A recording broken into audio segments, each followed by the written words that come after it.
It is a beautiful day to be alive, and I'm so glad we have this time together. I'm Sanaa Laybourne. I am a professor, scholar, connector, and avid reader. I've always loved learning about what's happening in our social world and sharing that knowledge, especially over a good cup of coffee. And so here we are. Each week on Let's Grab Coffee, I catch up with experts from across the country who are investigating our most pressing social issues and common curiosities. Over the next hour, you'll learn about their inspirations, motivations, and of course, what they know about the world around us. Go ahead and grab that cup of coffee and get ready for an engaging and insightful conversation. Child welfare services, including adoption and foster care, are often framed around the quote, best interest of the child. But who gets to decide what's best and who's best for the child? When it comes to families made through adoption, the portrayal of children finding their forever families means that we hear these stories through the lens of adoptive or foster parents, leaving the voices of birth families, adoptees, and people who were in foster care silenced, ignored, and even discredited. In We Were Once a Family, a story of love, death, and child removal in America, Roxanna Asgarian challenges some of the assumptions around child welfare and adoption.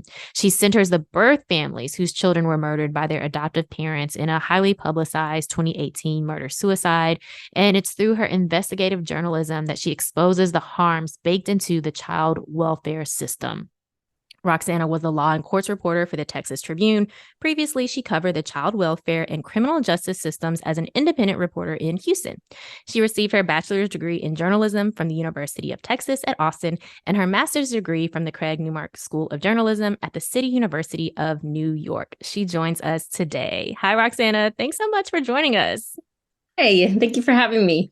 Absolutely. As soon as I saw your book, I was like, oh my goodness. First, I have to read this story, right, to really understand what happened, and not just what happened, but also the families involved, and not just through the ways that, kind of media circulated this very sensationalized story. And I realized that I did remember this case, right? But I didn't know much about the birth families or any other family member. And so I was very much interested in reading, this story more in depth and from a different perspective than what we normally get, again, through, the lens of adoptive parents and them as saviors, and through this lens of automatically, vilifying birth families in a lot of instances. So thank you so much for all of your work. Thank you. And thank you for reading. Yeah, absolutely. So I was telling you before we jumped on air that I, formerly worked for Child Protective Services. And then listeners, you probably know that I'm also adopted. And so this, all of your work also piqued my interest, from a very personal standpoint as well. And so I think what readers will really gather from this is what you've done so masterfully here is weaving in some histories of the child welfare system and really helping us to understand, again, the system that is really at the center of everything that eventually unfolded. Yeah. That's a really good, I mean, I'm glad that was your takeaway. That was something that definitely was a major reason for me writing the book versus doing a magazine story or something like that, because I feel like the overall knowledge of the child welfare system in our society is pretty minimal. Mm-hmm. And there's so many bad things happening in the system, and I feel like people don't have a frame of reference for how to even understand those things. Mm-hmm. Absolutely.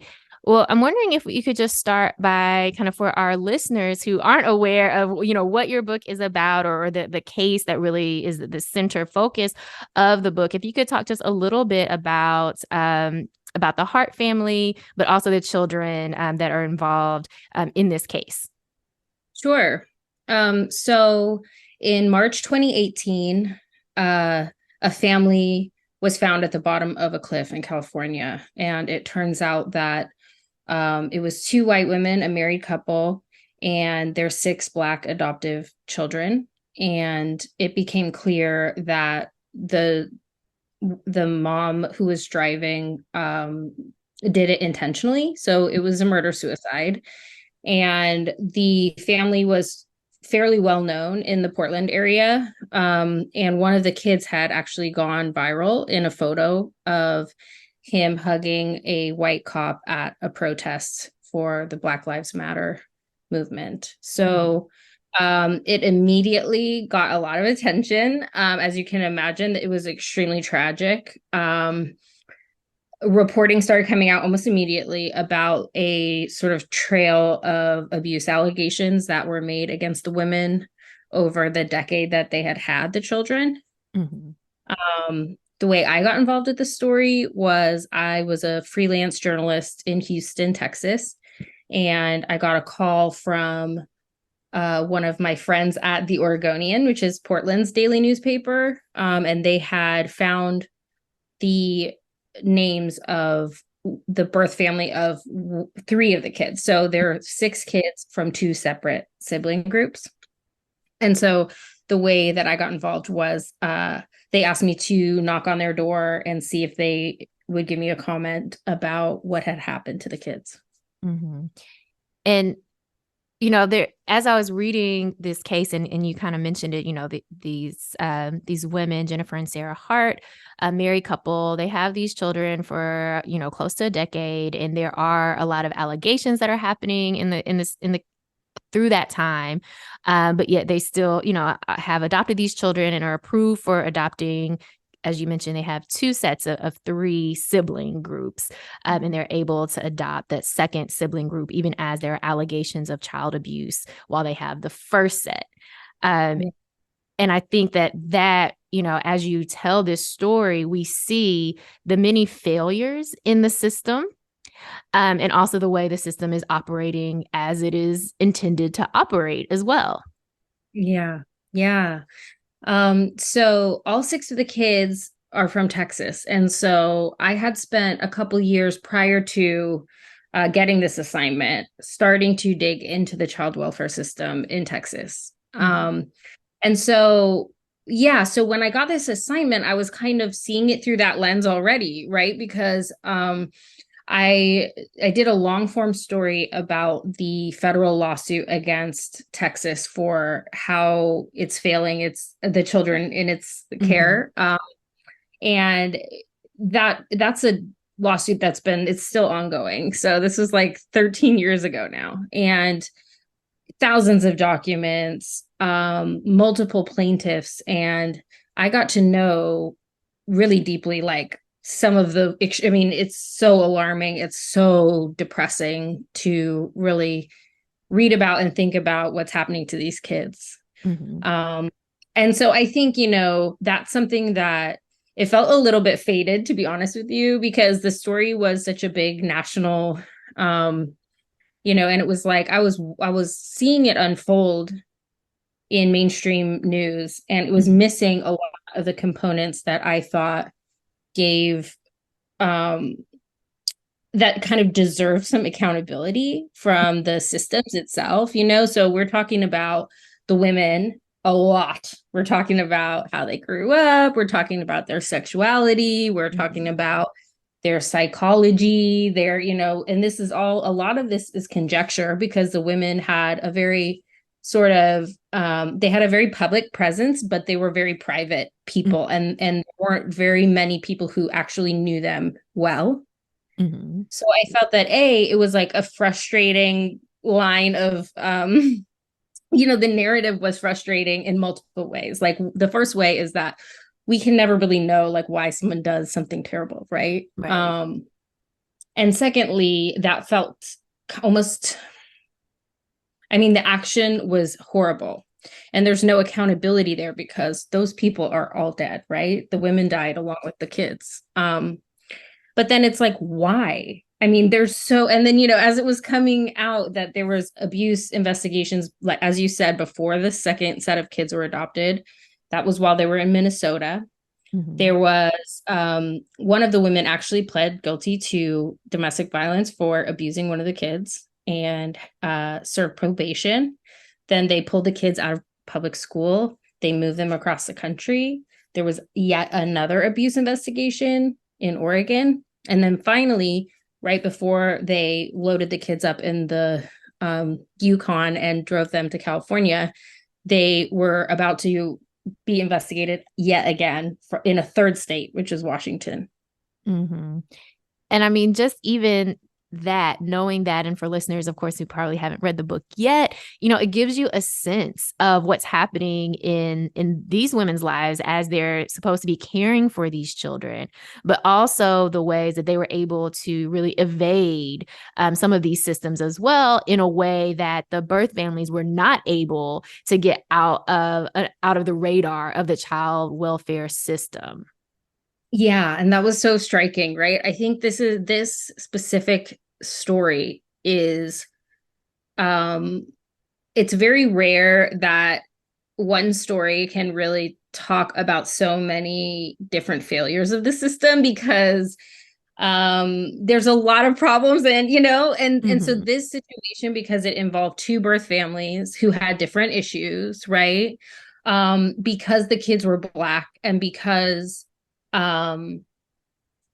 there was such a clear difference in how the birth families were treated versus how the adoptive families were treated, right? Like those women were given chance after chance. And the way that they were able to evade, having the kids actually be removed, was they blamed the kids for all of the alarming signs of their abuse. And that was such a galling part of it, because they had this they were spinning a very public narrative on social media that involved their kids coming from not just poverty, which was true, the kids came from poverty, but they said that they were in really abusive situations, that they only knew cuss words, that one of the kids was shooting a gun when he was a toddler. It was like lies, but lies that people believed, because exactly what you were saying about how the narrative of adoption is just like, we have one way to talk about it. And that way is saving kids, is finding forever families, is our adoption journey, but that's always through the lens of the parent, right? Their journey to adoption, which is to me, just such a fundamentally flawed way. I mean, to talk about parenting generally, because kids are people, and kids who get adopted have their own journeys, and those are really valid. And I think a lot of adoptees' history gets diminished or distorted if we're talking about the journey of their parents, Yeah. I mean, you talked about some of these different narratives. And what I think you do so well in this book is to really challenge, right, the assumptions that we may hold, or biases that we may hold, that we're not even aware of when it comes to narratives, particularly about adoptive families or foster care and birth families. And I think particularly when it comes to children who are in foster care, we automatically think, oh, there must be abuse happening in the birth families, right? That these children had to be saved or protected from harm. But as you mentioned, we have very little understanding of what Child Protective Services does or how they do it. So it makes it easy for us to continue these ideas of like, oh, this must be in the best interest of the child. But you show that you question that in this book. Yeah, it's so true that, and I really see that as a larger failure of journalism, like I'm a journalist, and so that's my frame. But I have often been frustrated. So watching the story sort of unfold as a freelancer, and I was getting to know the birth families as this was happening. And I did a couple stories for the Oregonian right off the bat, right, which were breaking news stories. And I was struck almost immediately with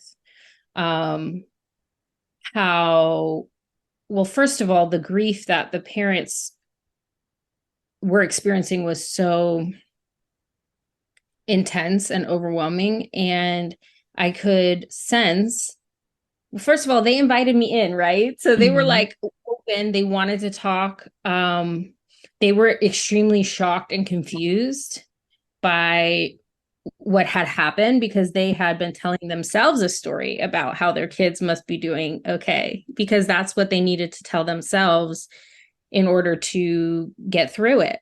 It Yeah. was a huge grief that they had already experienced and were continuing to experience because they lost their kids. And so to find out, it was like a double grief. It was the grief of finding out that their kids had been brutally murdered, and the grief of understanding that they had experienced a lot of abuse Mm-hmm. while, you know, after they had lost them.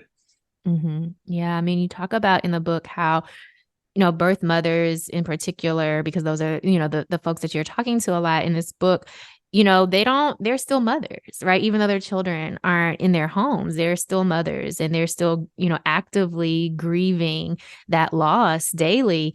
And what I thought was just so heartbreaking was the fact that birth families weren't even contacted. No one even told them what had happened.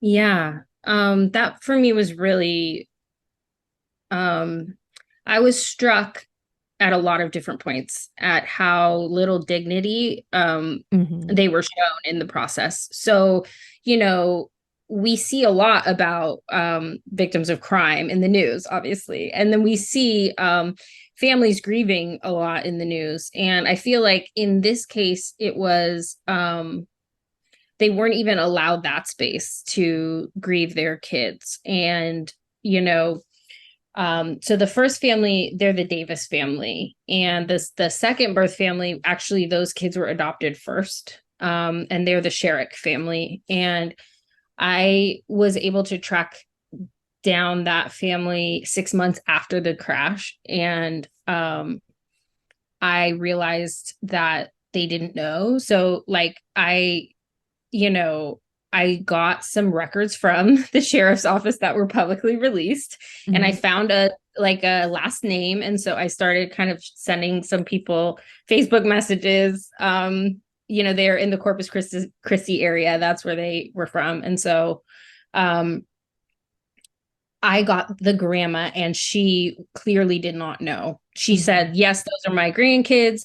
What's going on?" And it was, so I ended up telling her what happened. And it was 6 months later. And this was a Yeah. huge news story that people around the nation knew about, right? And no one had bothered to I mean, again, those records, they were public, but also they came from the police Mm-hmm. themselves.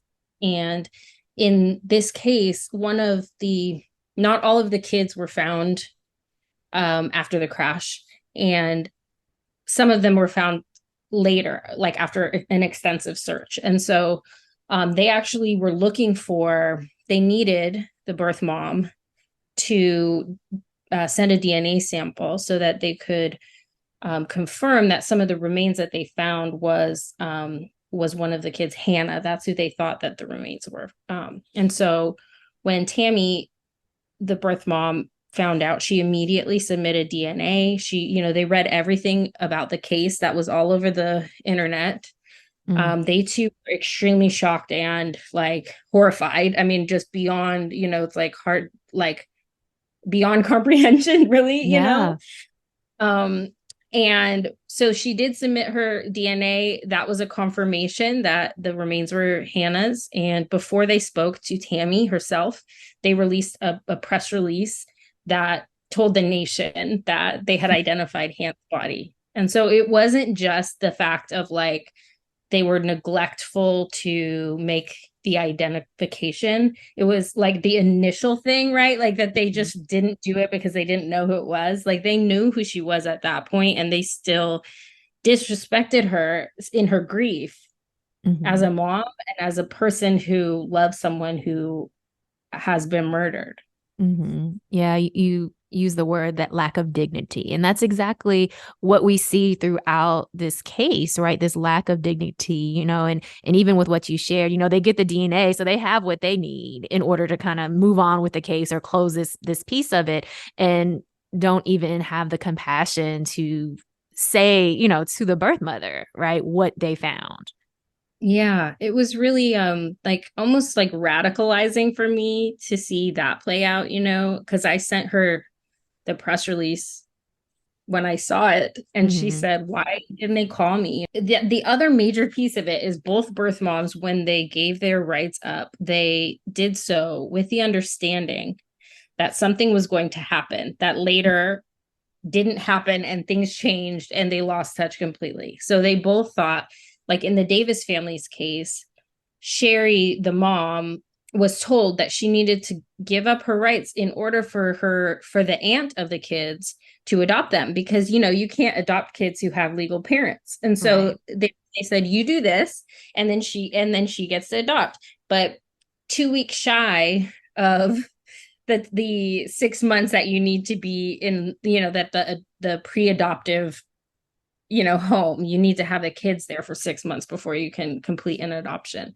2 weeks shy of that, the aunt had to work and couldn't find childcare and asked the mom to watch the kids.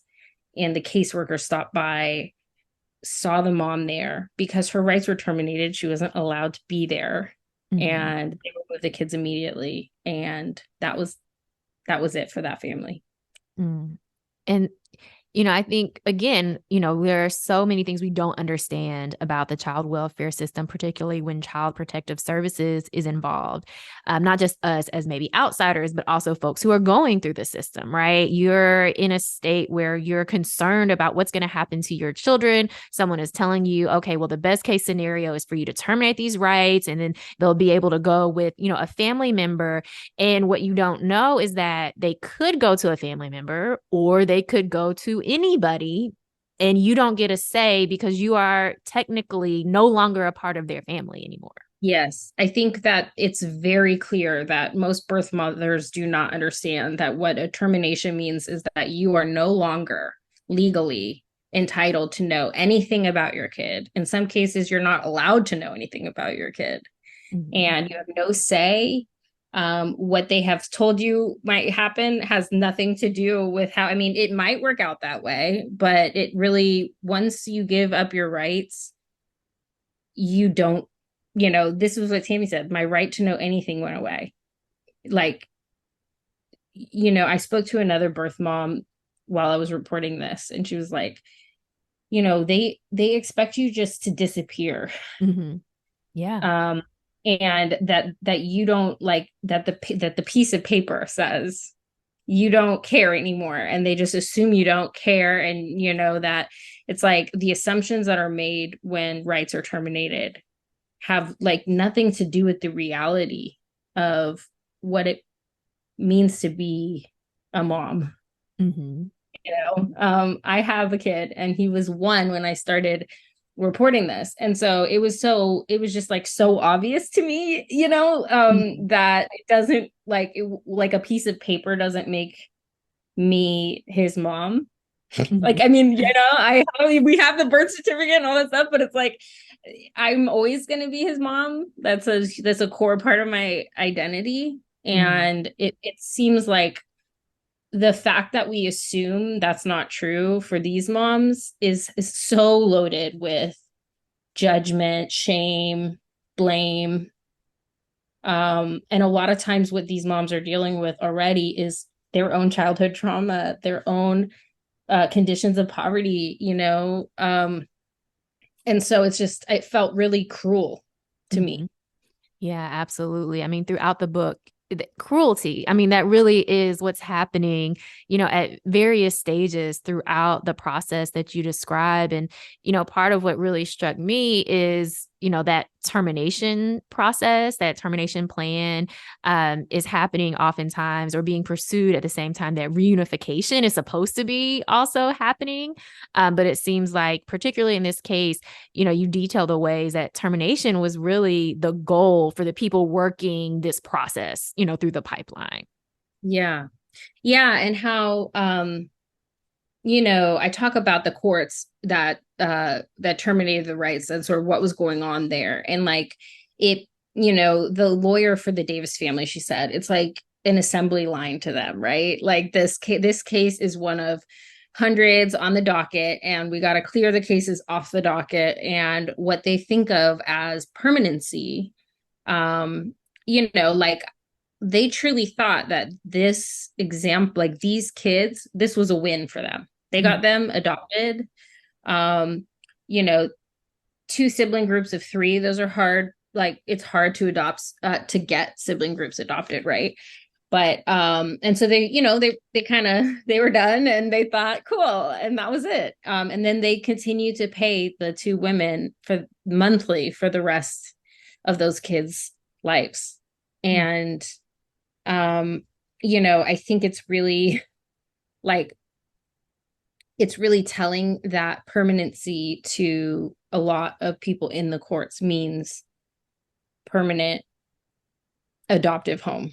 Mm-hmm. And there was the Davis kids, they had an older brother that didn't get adopted, and I felt like they kind of casted him off, right? So it's like it was a win for them in so far as they kind of checked a box. It worked towards their sort of, they get, states get money for like beating their adoption goals essentially. But there was a kid left behind, and that kid was dying to be reunited with his siblings. He never really understood why they were separated. He was the oldest and he was acting out, and they just labeled him a problem kid from age 10. And his experience, I was so glad to include in the book, because it's actually he survived. He's which his siblings didn't, but he experienced such lasting harm, and his tragedy is far more common in the system. Yeah. I want to go back to what you said about the courts, because I thought that chapter where you're describing Texas and that specific court system, it was so infuriating to read that chapter, and to think about the way those judges and the different folks, in the system really were. It was about, meeting a quota or, clearing off their dockets, meeting these different standards and getting paid kind of considerably to do so. And the lack of care and empathy and honestly outright racism that we see, particularly in that judge that you talk about, Judge Shelton. It was absolutely infuriating. And I had to check in with myself, because it's like, this isn't just Texas, right? This isn't just happening in Texas. This is, in our state of Tennessee, I'm sure, or any other state where we have monetized and incentivized separating children, and, adopting them out and pursuing quote unquote permanency in a way that only can look one way. Yeah, I'm really glad that you said that this is not just Texas, because I've gotten a lot of feedback that's sort of like, well, Texas is, Texas. And it's like, well, okay, fair. And to some extent, I get what you're saying. I think there's a flavor of this that feels very Texan. I think Judge Shelton himself, and his like big come and take it flag in his courtroom, and his racism towards Latinx families and that kind of stuff. I feel like the specifics of that are pretty jarring. But I do think, though, that some of the systemic stuff that where judges appoint attorneys in a case, and therefore the attorneys kind of work at the pleasure of the judge. And in these courtrooms, that meant that they needed to get the cases off the dockets. And, multiple attorneys told me that they felt that they weren't able to do a robust defense, because if they push back too hard, they would lose their ability to work in that court. And so that ties people's livelihood to whatever the judge wants you to do, which is like very fundamentally not how legal systems should work, And I don't think, I think some of these problems are widespread. Hmm. There are states where kids don't even get attorneys. They get guardian ad litems, which are, I mean, it's in some states, those guardian ad litems need to be attorneys, but not all states. And so, the idea is that they're working again within the best interests of the child, but not for the child's interests, which is a key difference. Yeah. Because if you have a lawyer and that lawyer is your lawyer, they're representing what you want. And Hmm. for kids who are in a system that are like constantly shuffled around and have no agency in the choices that are being made about their lives, having at least one person in your corner saying, this is what they want, this is what the kid wants, that's really valuable. Absolutely. I mean, and that makes me think about Dante, because he learned very quickly that no one was advocating for him, and that it was almost useless for him to try to fight against this big system, right? At every turn, throughout the book, and you're describing how he, wanted to see his siblings. He was continuing to ask about his siblings and his family. And, no one ever made good on any of the promises that they gave him. No one ever followed up. No one, connected him with any of his support system. And so eventually we see, his spirit just completely deflated because of going through this system. Yeah. And I think you're right. He knew at a very young age that these people were not working to help him. Mm-hmm. He knew he never wanted to be removed from his house, right? And he knew that the only thing the people who worked on his case were doing were checking their own boxes. And he has a deep hatred of CPS. He has a deep hatred of and mistrust for anything really today that could help him, actually, right? Because he does have mental health issues, and he's been incarcerated. He's currently incarcerated again. And so, you need that kind of like, okay, job training and that kind of stuff, because it's really hard without Mm-hmm. that to be able to get like any kind of stability or job. But he doesn't trust any of those people because he's seen that his whole life, and he's seen people who have said over and over that they're helping him while doing the things that are really harming him and turning it around on him and his Mm-hmm. behavior. And so that's the same thing that the Heart women were doing to their kids. The state and the caseworkers and the people who worked at the institution where he lived, they were doing to him. They were saying, if you want to get adopted, you better have better behavior. And it's like, Mm-hmm. you're asking a kid who has been taken away from everyone who he knows and loves. He's Mm-hmm. taken away from his neighborhood. He's put into an institution where, they count the number of socks in his drawer. And they write down every infraction he does where he loses his temper or whatever. And they're asking him to behave really well in Mm-hmm. order to like as if this is his problem. you Right. know and like when Dante was 10 and he was removed from his siblings, he attempted suicide. And like that's the biggest cry of distress that you could imagine. But yet the way like the response to that was so punitive. Like you go to a treatment center, he's extremely over medicated. Mm-hmm. In the psychiatric hospital, they would like medically chemically sedate him and other people in the place. Like it's just it's horrific.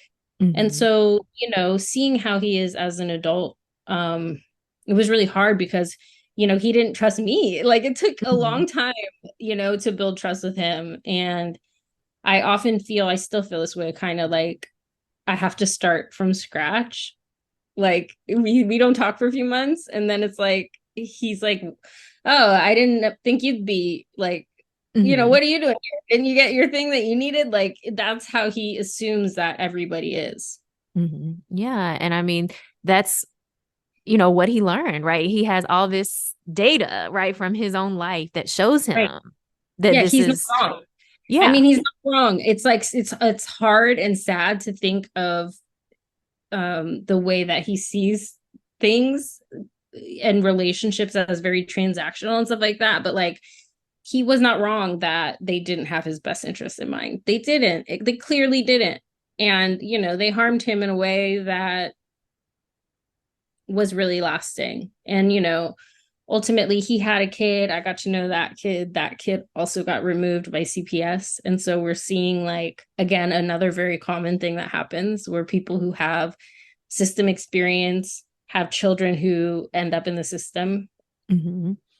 Yeah, I mean, that was also so heartbreaking. You know, you share that in the book about his own child and them going through, him and his family going through again the system. What really struck me throughout the book was how quickly the Hart family was able to adopt in relation to how long the system took to make any movement that would have favored the birth family and favored that permanency. Yeah, and the ways that they come up with to not like favor the birth family, even when they do check every single box and jump through every single hoop, right? Because ultimately, an aunt of Ye, who's Dante's son, was approved, got their home study approved. And this is hard to do, especially like in neighborhoods of high poverty, because like any criminal history, Mm-hmm. um, even if it's like weed, you know, like minor stuff is like disqualifying. The condition of the home can be disqualifying. And so that means like, oh, you don't have an extra bedroom. Mm-hmm. So, you know, so like the aunt got approved for her home study and they still said no. Yeah. They said, well, she can have the baby, the, you know, Dante's second son, but she can't have Ye, who's already in a pre-adoptive home. Like, he has different needs that are different than, you know. It's so frustrating to read, and to know that this is the reality of whatever state we are living in, right? This is the welfare system at work. Maybe it's not exactly the same flavor as Texas, right? But it's the same system, right? It is a system and it is operating in this way, regardless of what state we live in or what it might look like in our specific county.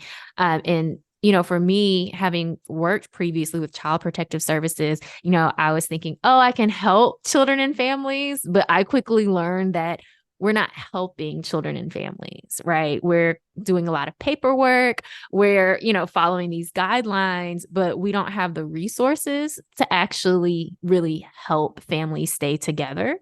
And I was like, I can't continue to perpetuate this system where families who are particularly in poverty are surveilled at a higher rate. So therefore, you know, that's who we're punishing, we're criminalizing. We don't have resources to actually materially change, you know, these families' lives. And it's often not the goal to keep families together, right? It is about removal. And if that is the goal, then that's what you're going to end up doing is separating children and families. Yeah.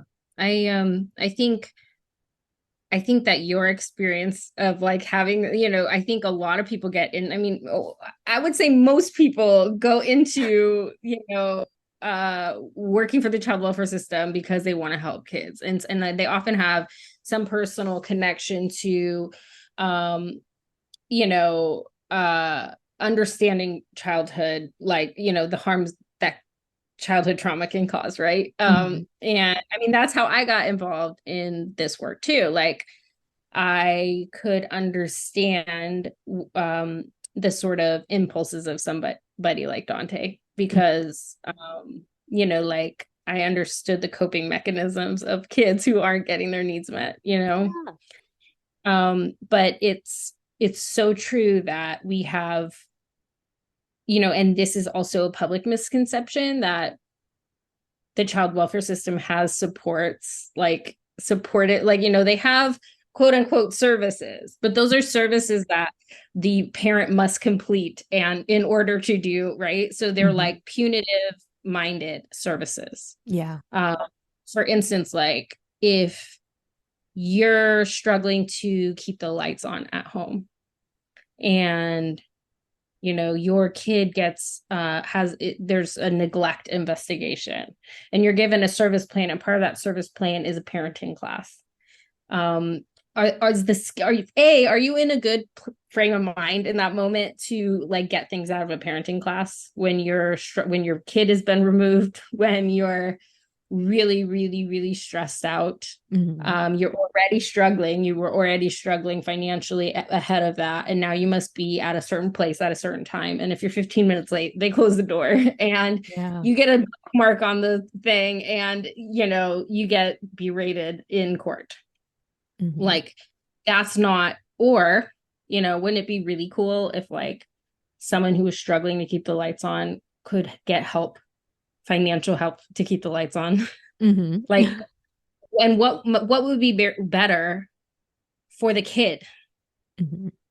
If we're talking about the best interest of the kid, the best interest of the kid is to have lights on in their home. Yes, for sure. It's also we have plenty of research that shows that it's also to be with their family. That's in the best interest of the child, is to stay with their family whenever possible. Yeah, absolutely. And with their community, if that's not possible. So in their extended family, with people that already know them and already love them and can already give them some stability and context in their lives. Yeah, I mean, when we think about ourselves as adults, and how important being in the communities that we understand, that we are cared for, where we have supports, right? We know that this is crucial to our own survival and thriving as adults. And then just think about how much more important that is for a child, right, who is still developing. And yet, we are committed to removing children from all the context and all the people that they know and that they love. One thing that I really appreciated about your book was how you do talk about transracial adoption as well, right? Because in this case is a transracial adoption. We have these two sets of Black children who are adopted by white women and then moved to like the whitest of white places ever. And yet you see in the case notes where their caseworker has said, oh, they're doing so good. They're culturally competent and and they're, connected to the Black community, in their neighborhood or in their town. And I'm reading this and I'm like, oh my God. Like, no. Like, they have a children's book on MLK. That was a piece that I was like, oh my God. But I mean, I think that's oh, go ahead. Well, I was gonna say, like, that's a really and I'm sure, like, I mean, I'm sure you can speak to this. Like, I think it's something that's almost hard to talk about because we have a long history again. So like, I do feel like there's a lot about this particular story that serves like as a basis to tell a much larger story about the system and how it came to be the way that it is.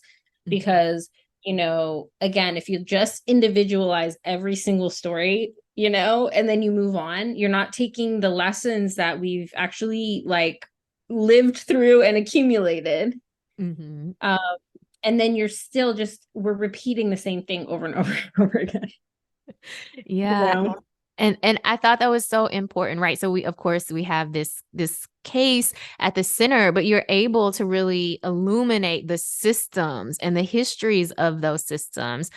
You write in the book, by hyper individualizing the story, hear the story about the hearts, making it about one woman with dark psychological problems, the media largely let the state systems that failed the birth mothers off the hook. It let listeners and readers off the hook too, free to enjoy the wacky and bizarre tale without thinking of how it came to occur. And what I thought was so powerful about the book is that you don't let anybody off the hook, right? But I think that's so important because as we see continually, we see stories similar to this, continue to pop up. And, we have all these questions. Oh, why did this happen? How could this happen? But the systems have not changed. And if we took a look at the systems, we would understand why it's still happening. Right. Right. And I think, there's no perfect people like in this story, and there's no perfect parents Mm-hmm. generally. I mean, really. And that's something.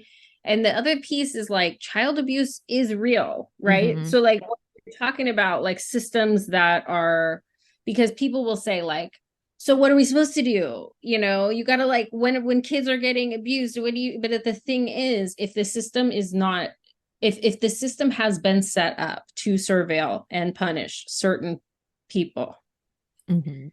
and like, because we see that there are cases that go missed, right? A Mm-hmm. lot. We see that a lot, right? So there's like abuse is real, it is happening.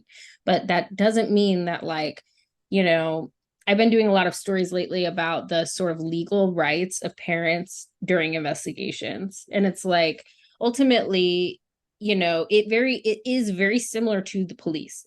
Mm-hmm. Like it's a police function to take your kid. That's um a very serious police power to be able to come into someone's home and take their kid away.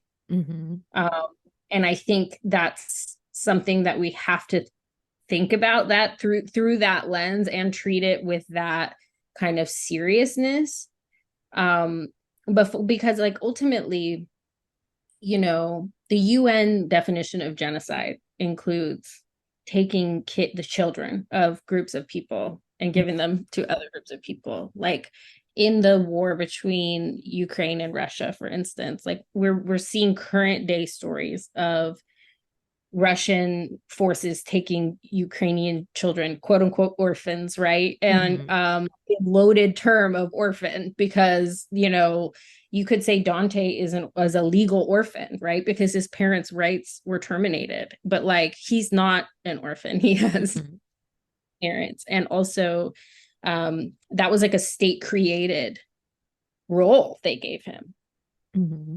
So I think it's super important to understand how it came to be with all of the racism and all of the sort of like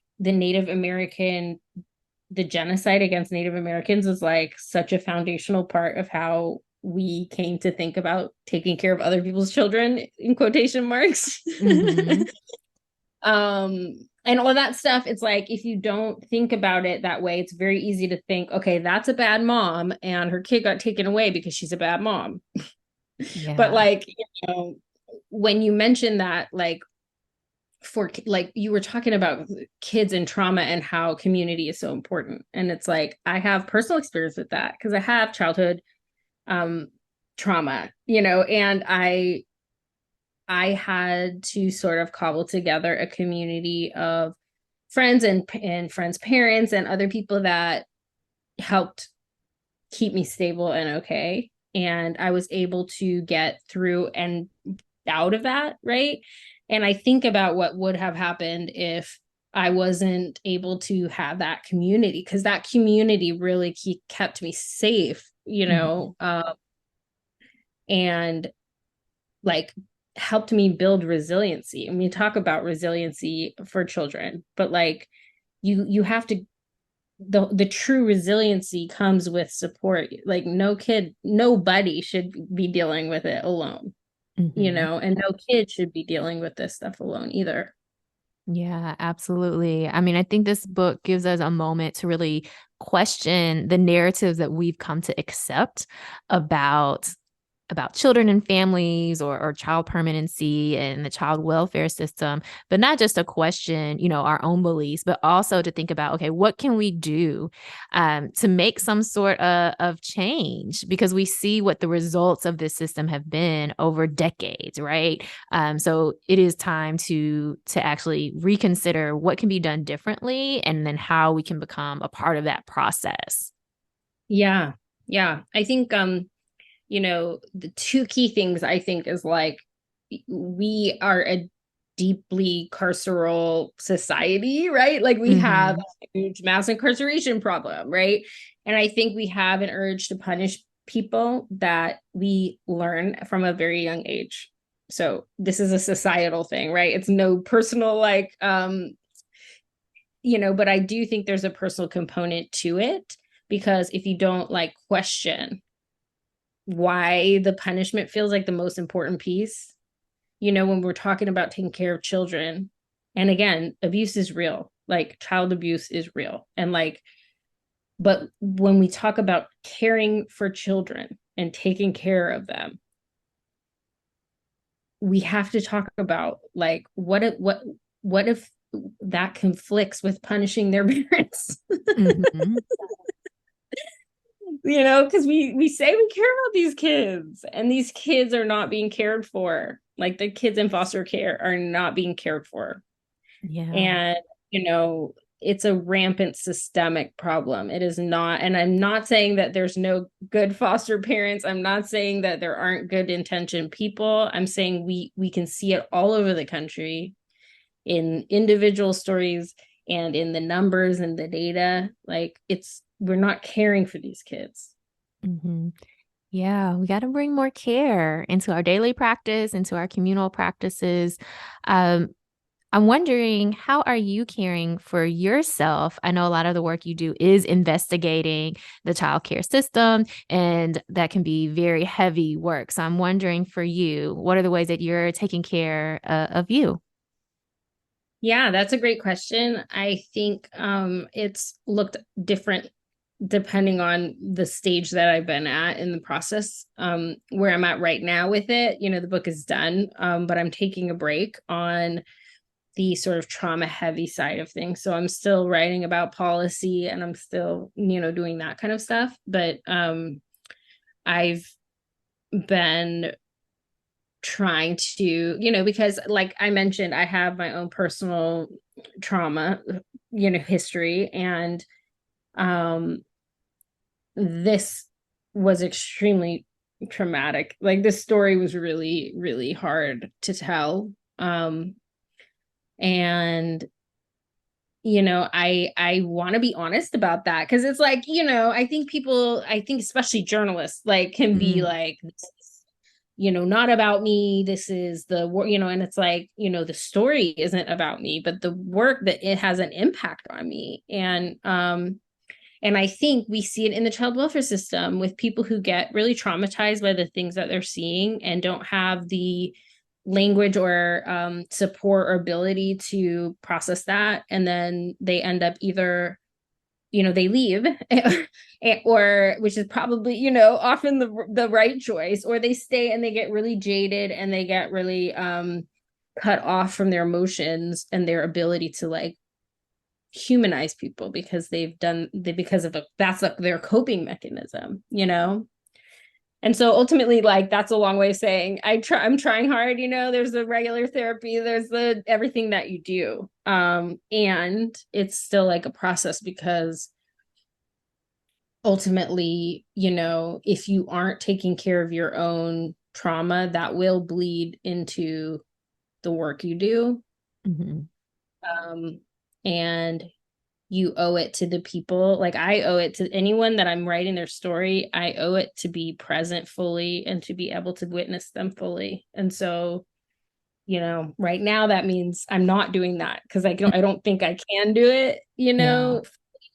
but I hope that I get to a place where I can, do it again, or I can do it in a different way. The cool thing about stories is that there's lots of things happening in the world. There's lots of ways to tell stories. And so, my hope is to still work with people who've experienced like state violence and do it in a way that can be, sustainable for me. Mm-hmm. Absolutely. Well, I'm so glad that you are taking care of yourself. Your work is so important. And thank you so much for being here with us today. Thank you for having me. And thanks for all these really great questions. Thank you again to Roxanna Asgarian. Her book is We Were Once a Family, a story of love, death, and child removal in America. I just have to share a passage from the book. And I think this really speaks to the importance of the book, but also to journalists as well. And it says, unlike many who'd investigated the Hart's story, I was not drawn in by Jennifer's and Sarah's psychological motivations. What motivated me most was to see and to share the parts of the story that had been made invisible.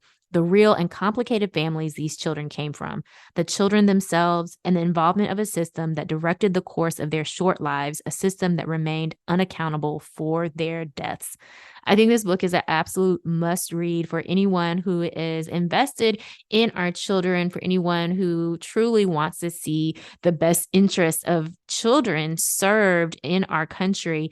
I was so moved by this book, and I know that you will be as well. Well, thank you so much for hanging out with me today. This has been Let's Grab Coffee on WYXR 91.7 FM. I'm here every Monday morning having really engaging and enlightening conversations with folks from across the country, and I hope you will join in on those conversations each and every week. Of course, if you missed any part of today's talk, or you just want to listen to some pieces again or send it to a friend, make sure that you're subscribed to Let's Grab Coffee in podcast format. And I can't wait to be back here with you again next week. Well, I just want to leave you with this reminder. Each and every day, you get to decide. Yes, you get to decide what type of day it's going to be and how you're going to show up in this world. Over time, it is those daily choices that create your life. So what type of life are you creating?